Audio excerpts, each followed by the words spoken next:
Mami. Yung posture niya kasi hindi na maayos. Nagagalan niya hindi na bumugto. Parang palagi siya nakagano. Sir, ang mangyayari kasi niyan, maapektuhan yung mga muscle at mga nerves niya rito para mag-create ng... Kasi hindi niya pwedeng ipilit yun. Pag naoperahan ka, pag ininat mo, ouch! Ngayon, ang mangyayari dyan, magkukos po talaga yun ng mga frozen shoulder kasi hindi mo siya ma-flex. Ngayon, pag meron po tayong cancer, siyempre,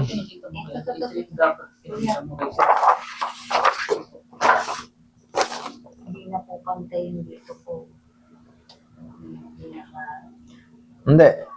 Ang nangyayari sa inyo, mami, yung paganito. Iyan, normal lang yan, yung may wave lang parang paganito.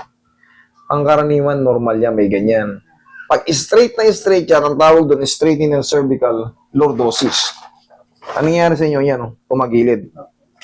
Yan po ang hindi normal. Pero yung curve na yan, normal po yan. Normal yan. Dito naman sa ayan, underswelling. Kaso, Okay na. Nakarecover na po.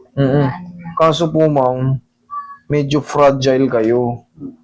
Hindi po kayo pwedeng pakialaman basta-basta kasi yung cancer cells nyo, pag nadiinan, weak po ang nyo, weak ang immune system nyo, weak ang yung mga muscle nyo, lahat yung mga joint nyo, hindi po kayo pwedeng masaktan, kumbaga. Tapos, syempre, magkikimo kayo or radiation, talagang lahat ng mga Ngayon, mami, hindi healthy yung nyo. Sa mata nyo, sa parang naninilaw siya, parang sa tingin ko, hindi pa siya advisable galawin. Ang gagawin ko sa inyo, haplos lang ng pagmamahal. Tapos, konting angat, dadayain ko lang to, hindi kayo pwedeng padapain. Weak yung nyo. Kailan kayo na-opera? Matagal na yun. Yung mga na, 2022. 2022. 3 years. Okay, sana meron kasing tinatawag na ito hindi pa ako eksakto rito, correct me if I'm wrong yung 5 years yung 5 years. Yes po. Yun po pero correct me if I'm wrong. Hindi pa yun May nababasa lang ako na at naririnig ko lang din kasi siyempre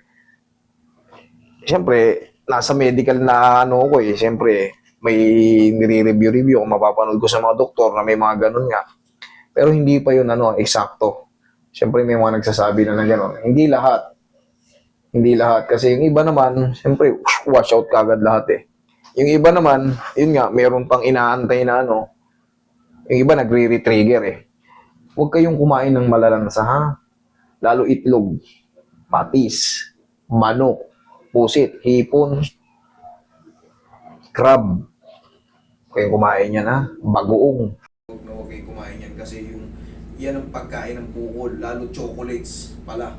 Sa mga cancer cells, chocolates. Huwag kayong kakain yan. Ma'am, ang gagawin ko sa inyo, ano po bang nararamdaman nyo? Okay na to, wala na. Yun ang inaano ko yung buto.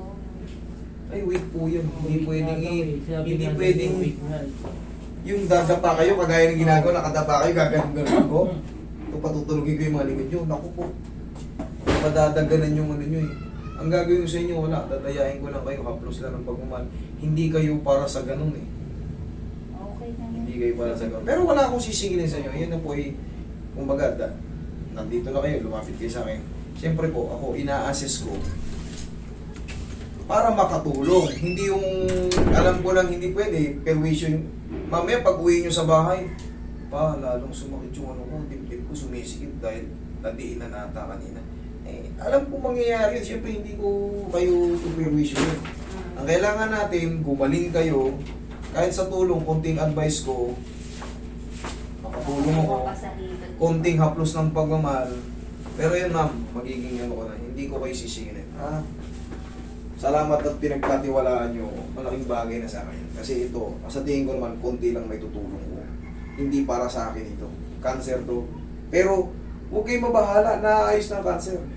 Kumain na lang kayo ng bunga ng yung hinog na guyabano. Yun lang. Ako nung Guyabano juice. Oo. Yan lang. Patay ang cancer cell dyan. Tapos magpapak kayo palagi ng cucumber.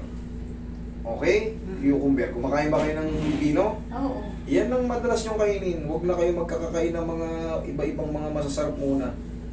Iwasan nyo muna yun. Tapos yun lang. Pipino, avocado, pinaka-the best talaga guyabano sa may mga cancer. Pero yan, sabi nga, kahit walang chemo, namamatay ang mga cancer cells na yan. Kailangan lang hindi kayo matabig. Huwag niyong padidiinan yung mga bukol-bukol nyo. Kaya mapapansin nyo, kinakapa ko muna bago diinan. Huwag niyong papatabig yung may mga bukol na, ha? Kasi yan, hindi yan helping. Piratin, i-adjust, lalo yung mga ganito nyo. Pag pinadapa kayo, maibit. Kaya relax lang. Dahan-dahan lang. Yan, o. Pero kunting massage lang yan. Sana gumaling na kayo agad, ha?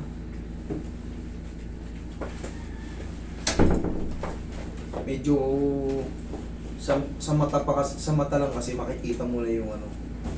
Sa mata makikita mo na kagad yung alam mo mayroong ibang internal problem. Sa gamot daw. Nag-uural kasi yan. Oral care. Sige lang, pero sana sundin nyo yun. Guyabano, pipino, avocado. Yan, kumain kayo yan. Mga fresh. Sausaw nyo sa honey. Yung honey na ano ha, original ha. Huwag kayong bibili ng honey na kunyari galing bundok. Doon ni pinroseso. Hinuluan na ng mga asukal. Bumili kayo ng original honey. Yan ang pinaka-tamis nyo. Walang ano yun. Ano pa yun? Makakatulong pa yun sa mga pagpatay ng cancer. Oy, tapusin mo yung likod ni ma'am. Ganyan lang kayo ha. Ayan, pulong na paano guminhawa yung pakiramdam. Sana tumiis yung paggaling nyo. Buti kahit pa paano nakarecover na yung mga balahibo nyo. Yung iba lahat talagang sunog talaga. Yan, sige. Try na nga yung balat sa gamot. Hindi kasi sirang mahina yung immune system nyo, yung mga wala kayong kulang kayo sa mga vitamin E. Hindi talaga magsha-shine yung ano nyo. Talagang susunugin kayo ng gamot eh. Lulutuin yung gamot, yung mga good cells nyo. Lulutuin nyo ng gamot. Kaya nga pati balahibo, ubos sa tapang ng gamot na itinitake sa inyo. Pero wala tayong choice kasi kailangan natin yun para mamatay yung mga cancer cells. Pero magre-regenerate ulit yan pag namatay na yung ano. Okay? Yung mga ano. Sige ma, pagaling kayo ha. Salamat. God bless po. God bless. Salamat po.